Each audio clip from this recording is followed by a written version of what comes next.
విద్యార్థి సంఘాలకు సంబంధించిన బృందం దాదాపు 2-3 రోజుల కిందట మళ్ళీ తర్వాత ఈరోజు తెలంగాణ భవన్కి వచ్చి ఇక్కడ ఉన్న మా అందరితో కూడా సమావేశమై అక్కడ నెలకొని ఉన్న పరిస్థితుల మీద మా అందరికీ కూడా వివరించి చెప్పడం జరిగింది. అసలు హైదరాబాద్ సెంట్రల్ యూనివర్సిటీ ఏర్పడిందే ఆనాడు మొదటి దశ తెలంగాణ ఉద్యమం జరిగిన తర్వాత 1968 నుంచి 71 వరకు జరిగిన ఉద్యమం తర్వాత మరి హైదరాబాద్లో కూడా ఒక కేంద్రీయ విద్యాలయం ఉండాలి అని చెప్పి విశ్వవిద్యాలయం ఉండాలని చెప్పి ఆ రోజు జరిగిన 370 ఆత్మ బలిదానాల సాక్షిగా ఒక రకంగా చెప్పాలి అంటే ఇక్కడ మనకు ఈ కేంద్రీయ విశ్వవిద్యాలయం వచ్చిన తర్వాత ఇవాళ భారతదేశంలోనే మంచి పేరు సంపాదించుకుని మంచి క్రెడిబిలిటీ సంపాదించుకున్న విశ్వవిద్యాలయాల్లో మన హైదరాబాద్ సెంట్రల్ యూనివర్సిటీ కూడా అగ్రభాగాన ఉంది. అక్కడి నుంచి విద్యార్థులుగా ఉన్న వాళ్ళు ఎంతోమంది ఈరోజు ప్రపంచవ్యాప్తంగా చాలా ముఖ్యమైన పొజిషన్స్లో ఉన్నారు, చాలా కీలకమైన పొజిషన్స్లో కూడా ఉన్నారు. హైదరాబాద్ సెంట్రల్ యూనివర్సిటీ కేవలం మన ఉమ్మడి ఆంధ్రప్రదేశ్కి ఈరోజు తెలంగాణకి కాదు భారతదేశానికే తలమానికంగా గొప్పగా ఉన్న విశ్వవిద్యాలయాల్లో ఒకటి అని చెప్పక తప్పదు. ఇవాళ హైదరాబాద్ సెంట్రల్ యూనివర్సిటీలో నెలకొని ఉన్న పరిస్థితులు చూస్తుంటే డెఫినెట్గా ప్రజాస్వామిక స్ఫూర్తి ఉన్న ఎవరికైనా సామాజిక స్పృహ ఉన్న ఎవరికైనా మరి డెఫినెట్గా బాధ కలగక తప్పని పరిస్థితి కనబడుతూ ఉన్నది. పిల్లలు పాపం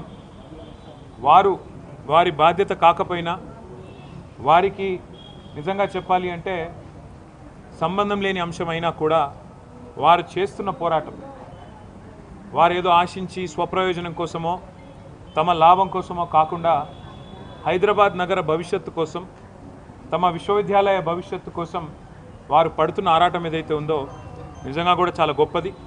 ఈ మధ్యకాలంలో కొత్త తరం పిల్లల్లో పోరాట స్ఫూర్తి తగ్గిందేమో అని అప్పుడప్పుడు మేము కొద్దిగా ఉద్యమం నుంచి వచ్చిన వాళ్ళం అప్పుడప్పుడు బాధపడుతూ ఉంటాం.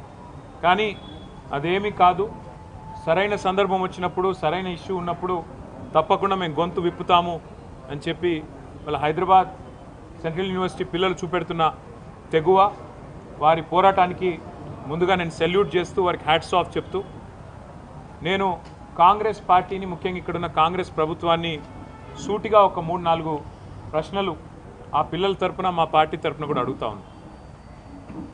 ఒకటి, ఇవాళ మీరు చేస్తున్న దాష్టీకం మీరు చేస్తున్న అరాచకం గత 3 రోజులుగా వందల సంఖ్యలో బుల్డోజర్లను పంపి వందల సంఖ్యలో అక్కడ హిటాచీ మెషిన్లను పంపి వందల మంది పోలీసు వాళ్ళని పెట్టి ఎందుకు ఇంత ఇంత గందరగోళంగా అక్కడ ఉండే చెట్లను కొట్టేసి అక్కడ ఉండే జంతువుల్ని తరిమేసి అక్కడ ఏమీ లేదో అదంతా బంజరు భూమి అని చెప్పడానికి ప్రభుత్వం ఎందుకింత ఆరాటపడుతున్నది చెప్పాలని నేను కోరుతా ఉన్నాను.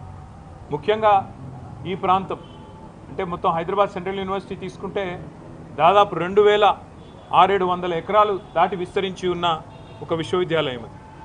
మనం నిజంగా చెప్పాలంటే ఈ పశ్చిమ హైదరాబాద్ గత 10-15 ఏళ్లలో విస్తృతంగా పెరిగిపోయింది. అది మన గచ్చిబౌలి కావచ్చు, నానక్రామ్గూడ కావచ్చు, ఖాజాగూడ కావచ్చు, ఆ ప్రాంతం మొత్తం శేర్లింగంపల్లి దాకా ఎక్కడికక్కడ ఇవాళ కోకాపేట దాకా విస్తృతంగా ఒక కాంక్రీట్ జంగల్గా మారిపోయిన పరిస్థితి. అక్కడ నిజంగా చెప్పాలంటే ఇప్పుడు జరుగుతున్న కన్స్ట్రక్షన్ బహుశా భారతదేశంలో ఏ నగరంలో ఇంత స్మాల్ ఏరియాలో అంత పెద్ద ఎత్తున కన్స్ట్రక్షన్ ఎక్కడ కూడా జరగడం లేదు. ఇది వాస్తవం. అక్కడ మా గవర్నమెంట్ ఉన్నప్పుడు కూడా మరి 57-56 అంతస్తుల బిల్డింగ్లకి మేము కూడా పర్మిషన్లు ఇచ్చిన మాట కూడా వాస్తవం. ఇవాళ అక్కడ జరుగుతున్న నిర్మాణం కొన్ని లక్షల కోట్ల స్క్వేర్ ఫీట్ల నిర్మాణం అక్కడ జరుగుతూ ఉంది. ఒక కాంక్రీట్ జంగల్గా ఆ ప్రాంతం మొత్తం భవిష్యత్తులో మారబోతూ ఉంది. మిగిలి ఉన్న కొన్ని పాకెట్స్ ఎక్కడెక్కడైతే ఇంకా కూడా ఈ కాంక్రీట్ జంగల్గా మారకుండా పశ్చిమ హైదరాబాద్కి ఊపిరినిచ్చే ప్రాంతాలు ఏమన్నా ఉన్నాయి అంటే ఈ హైదరాబాద్ సెంట్రల్ యూనివర్సిటీ దాని చుట్టూన్న పరిసర ప్రాంతాలే నిజంగా చెప్పాలి అంటే ఒక లంగ్ స్పేస్ లాగా